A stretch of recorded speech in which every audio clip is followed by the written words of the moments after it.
Well, hello and welcome back to another week on my allotment. And you won't be surprised to know, as I say every week, the allotment is dominated by rain. Absolutely terrible. It really is hard to keep cheerful when you come up here and all you see is water everywhere. You're squelching in it, the paths are soggy, the beds are waterlogged. Next week the forecast is just rain all week. Last Sunday I posted my last video, and then Monday, the next Monday, was lovely, glorious, blue skies, quite warm. So we had one day of dry weather, and the rest of the week it's just hammered down. Last night it rained all through the night, and I've got up here this morning and everything's waterlogged again. You take one step forward and then, overnight you listen, you can hear the rain hammering against the window. You come up here and you've taken 2 steps back. Anyway, that's life on an allotment, isn't it? The weather is always a challenge, shall we say. Anyway, something significant happened this week. In fact, it might even have been Sunday after I'd finished filming, but the landowner came up. Now, I've been here since 2017 and I've seen him on this site no more than half a dozen times, if that. But he came up with a notebook and he walked all over the site. I had a little chat with him, and he said that a significant number of plot holders hadn't provided produce for him last year, and in his words things were going to have to change. And I sincerely hope they do, because there's no more out of the 25 plots up here, no more than half a dozen plots that are being actively used. And I think it's an absolute tragedy. There's got to be people in this local area that want to grow fruits and vegetables, because this current crop of people, pardon the pun, are just simply not interested. Anyway, I've said that before. So what have I been up to this week?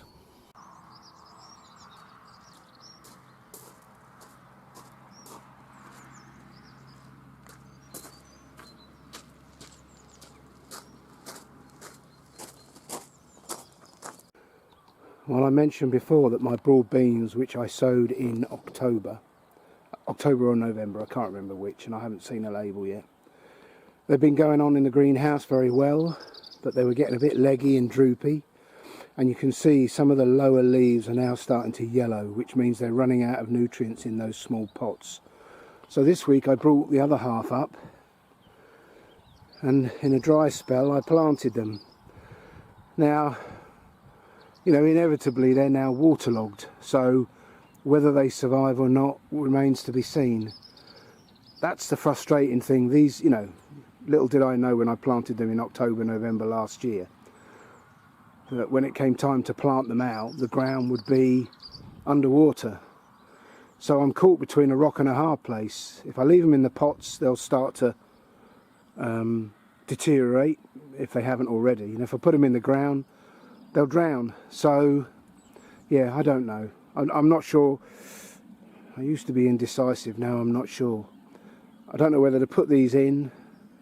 Putting them into waterlogged ground seems quite foolish, but leaving them in the pots here isn't going to be much better. Anyway, I'll make a decision at some point today, but I thought before I got up here today that would be my job this morning, to put these in the ground. Now I've got up here this morning and the lights come up, and well, anyway, that's one job I did this week. I've put the piece of glass, as I always do, in front of them to keep the westerly winds off them to a certain degree. Yeah, so we'll see. But I was busy one other day when the rain was hammering down, and what was I doing? Well, when I got up here on a particularly wet, rainy afternoon, I didn't fancy working in the rain, so I've made this collapsible table. Difficult to see as it's stored there now, but instead of a wooden tabletop, these metal grills fit in, and the idea of that is that I will use this in the summer to dry my onions.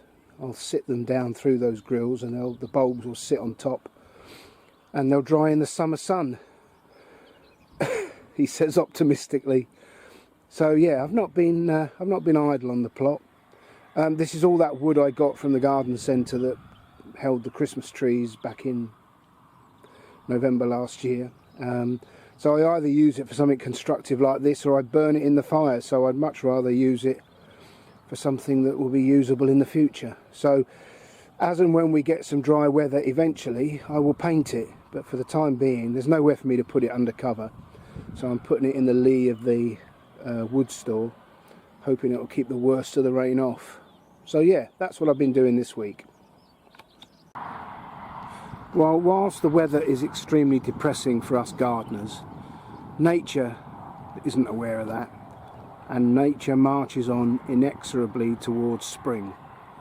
And these hedging plants around the golf driving range car park look splendid with their spring blossom. And when the weather's decent, it might be later, these things hum with the honeybees from up the hill. It's truly beautiful to listen to. So yeah, nature doesn't know any better, and signs of spring are present.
I like to keep an eye on what's going on in wider society. One, because I think, you know, it's important to be informed, and of course there are always two sides to an argument. And the other is, it just amuses me how stupid as a society and individuals we're becoming. And when you see something and you think, that is truly stupid, we can't get any more stupid, someone goes and proves me wrong. And so it has been this week. Now, my allotment is in England, in Gloucestershire, but it's only 1 mile over the border from Wales, and I live in Chepstow in Wales, so we come under the Welsh Government. So when you're looking at stupidity, you know, I'm right in ground zero. The Welsh Government are, in my humble opinion, about as stupid as it gets. And of course they're Labour, so it's a little indicator of what we've got to come down the road, because, you know, as sure as eggs is eggs, you know, we're going to have a Labour government next. And two things I noticed this week which absolutely fascinated me. It made me want to cry and laugh in equal measures. Now, if you live in the UK, you will be aware of the blue plaques. So, for example, on the house of Shakespeare's birthplace, there'll be a blue plaque that will say, on the 15th of April, 17, you know, whatever, Shakespeare was born here, or, you know, whoever. Something really significant of national importance happened at that location. So there's a blue plaque where the Battle of Hastings took place, that sort of thing. Well, the Welsh Government on the beach at Swansea have put up a blue plaque, and it says the following. Oh, hang on. Yes, it says the following, and I quote. Oh. On this beach, on the 1st of September 2017, Ahmed Ibrahim and two of his best friends celebrated their friendship before graduating. So in other words, on that beach on the 1st of September 2017, sod all happened. But the key is the name, Ibrahim, Ahmed Ibrahim. It's just political correctness gone into another world. Yeah. So this fella walked along the beach with two of his mates. That's what happened. I despair. Now, I've mentioned before, the Welsh Government, without any mandate, have decided that the money they get from Westminster for capital expenditure, health, education, roads, social care, etc., etc., they've decided to spend 54% of it on climate change. Hurrah! What a wonderful thing to do. Because, of course, Welsh education is the top of the tree. And, you know, policing, there's no crime in Wales. Everything's tippity top. So they've got nothing to spend their money on, so let's spend it on climate change. So, the Welsh Government, without anybody knowing it, spent £4 million planting 20 million trees in Uganda to fight climate change. I don't even know where to begin. Now, I've travelled in Africa, and there's one thing I know, is that if you're cooking in Africa, you need wood to burn in the fire to make food. So, what do we all think is going to happen to those 20 million trees when the Ugandans realise that they need more wood for the fire? You know, in the Gambia, we went to visit a compound where they sort of live in an extended family. Now, they were burning maize, corn on the cob, a lot of the time, but they also burn timber. And of course, it's the women, you know, in Africa, as in most countries, it's the women that do the work. And they were having to walk increasingly further distances out to find wood to burn on the fire. So, you know, Mark Drakeford might feel holier than thou with his 20 million trees. God knows why the Welsh taxpayer is having to pay for trees to be planted in, you know. But those trees won't get beyond this high, I guarantee it. I quote a quote of Einstein, didn't I? The difference between genius and stupidity is there are limits to genius. Yeah, I don't know whether to laugh or cry.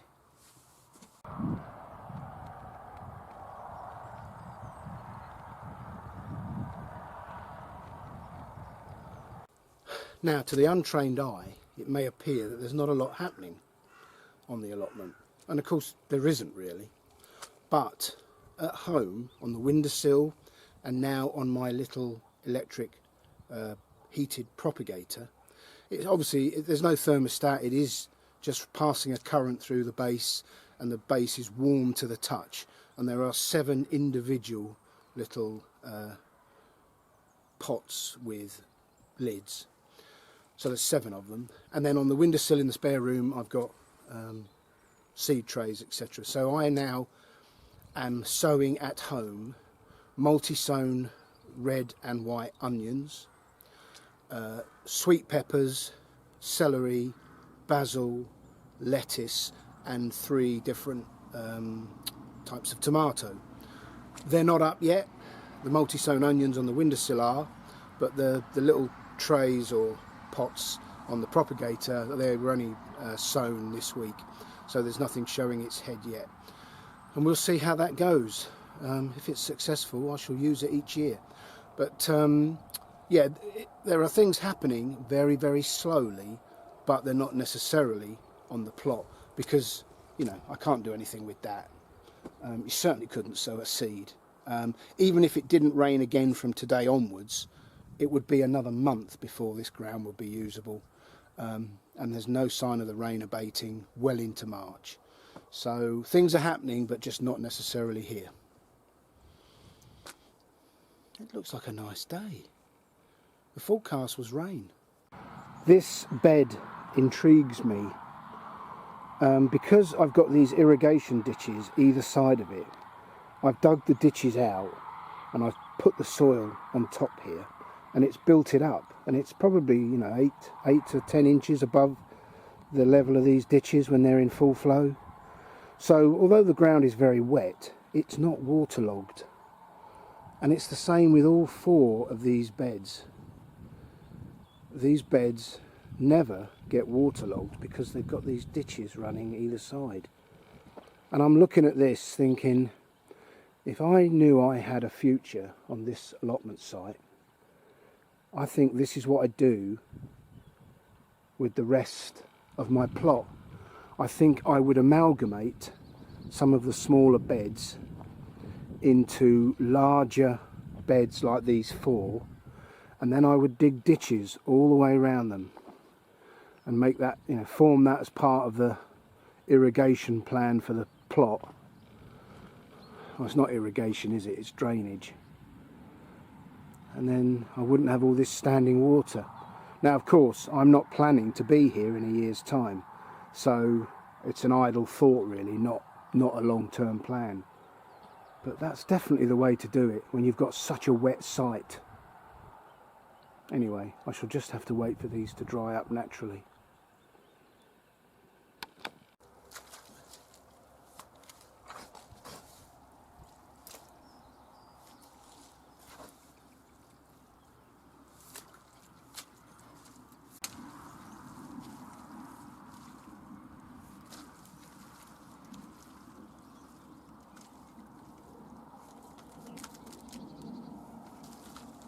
Now, I am fully aware of my shortcomings.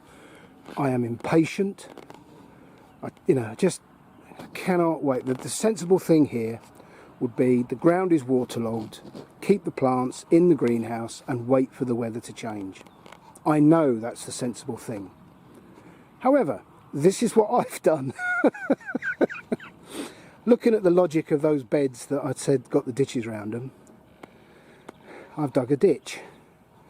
And I did it, oh, there's a bit more subsided, 5 minutes ago, and already it's half full or half empty depending on your outlook, and the ground is draining. Now, that ditch will fill up and the water and the rain will keep coming and who knows, but I refuse to sit here and do nothing when I think I can do something, and it may prove my undoing as far as broad beans go this year. But I'm about to plant the remainder there, and we'll see what happens. While I'm down here, I've just lifted the lid to have a look at the compost thermometer, and I thought I'd share it. This is the compost bay that I took everything out the working bay and put it in here, and every time I put a layer in, I put a layer of the fresh compost, cow muck that we've been given, so it's like a lasagna. And I'm very impressed. It's about 55 degrees centigrade in there, which in the middle of February is impressive. So that's working away like billy-o under that cardboard. Could almost make a hotbed out of that.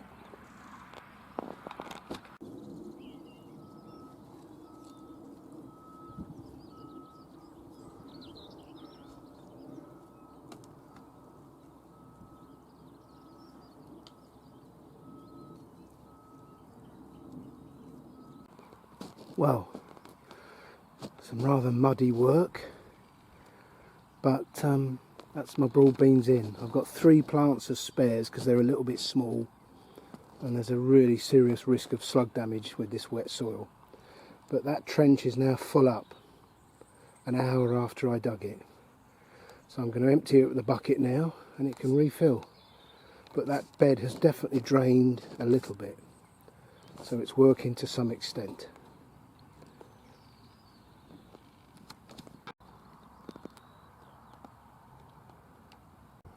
I don't know if the microphone will pick it up, but this tree is humming with honeybees.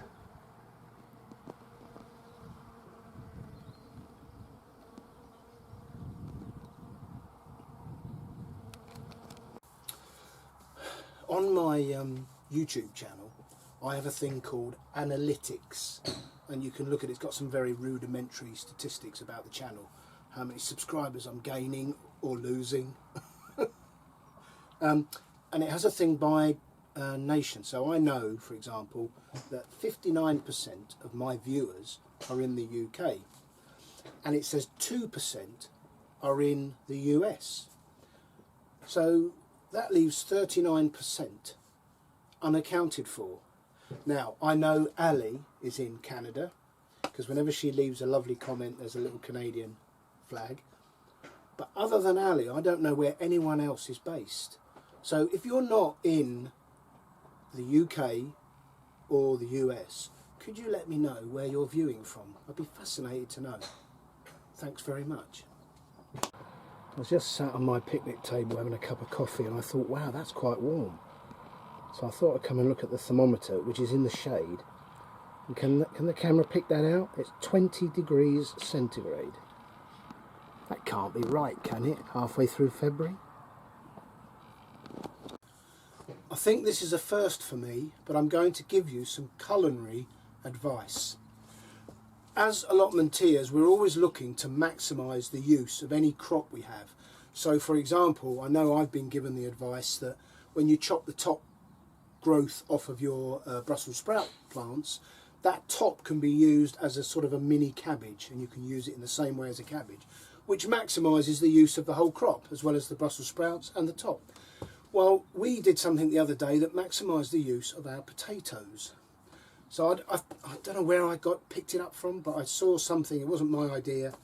So when Cheryl peeled our potatoes for our Sunday dinner, I think we were having mash, the peelings, we got a frying pan, a little bit of drizzle of olive oil, put the potato peelings in the sauce, the frying pan, bit of salt and pepper, and fried them till they were dry and crispy. And they were just that, crisps. They were really Moorish, tasted fantastic. So I can recommend that to you. The next time you peel potatoes, rather than throw the peelings away, a little bit of olive oil, salt and pepper, 5 minutes, job's done. And they're fantastic, and you'll polish them off there and then. Who'd have thought it? Me, cooking. Well, a very happy coincidence. My dear wife, obviously preparing potatoes for dinner. What potatoes are we having? Roast potatoes. Has done what I said with the potato skins. Crunching down the camera. Blooming lovely. We can recommend that, can't we, dear? Fantastic. They're very Moorish. Yeah, I'm done. Mid-afternoon. Bridget and her husband John have been up for an hour or so this afternoon. It was nice. They came over for a chat. Nice to see somebody else on the site. I'm fairly happy that the broad beans are in now. I've had to empty that ditch, which is, I've put a sort of a sump in it to get the bucket in. I've probably emptied it half a dozen times. It's constantly filling up. But yeah, the broad beans are on their own now. They'll have to cope with what's coming. They're fairly hardy plants. The thing about the potato skins, give it a go and let me know what happens and what you think. It's true to say that in almost every case, the skin of a fruit or vegetable is almost always the healthiest part, because it's the skin that protects the plant from the elements. And so the skin contains all the protective qualities, the antioxidants, etc. I mean, all the goodness of an apple is in the skin. The inside flesh only contains sugar.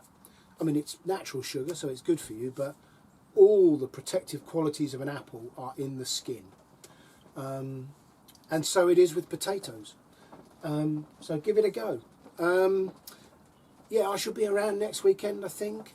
I'm glad I've got some seeds sown at home. I feel that despite the weather, I am making progress, albeit slow. We just need this weather to stop. We just 2 days in a row of dry weather would be wonderful. I mean, it's raining quite hard now.